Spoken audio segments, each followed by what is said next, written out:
17.28 acre. এটা খুব বড় জায়গা। দুর্গা অঙ্গন বিশ্বের বৃহত্তম দুর্গা অঙ্গন হিসেবে প্রতিষ্ঠিত হবে। দিনে 1 লক্ষ দর্শনার্থী আসতে পারবেন এখানে। 365 দিনই এখানে মা দুর্গা পুজোর নিত্য আঙ্গিনা হবে। 365 দিনই আপনারা মা দুর্গা দর্শন করার সুযোগ পাবেন।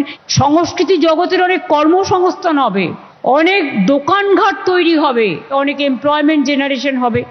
মোট এরিয়া হবে 2 লক্ষ বর্গ ফিট। মন্দিরের মাঝখানে উঠোনেই প্রায় 1000 লোক একসাথে বসে থাকতে পারবে।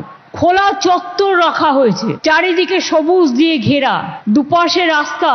এই খোলা চত্বরের চারপাশ দিয়ে 20 ফিট চওড়া একটি ঘোড়ার পথ করা হচ্ছে। 1008টি স্তম্ভ তৈরি করা হচ্ছে। নকশা করা খিলান দিয়ে এই পথকে সুসজ্জিত করা হচ্ছে।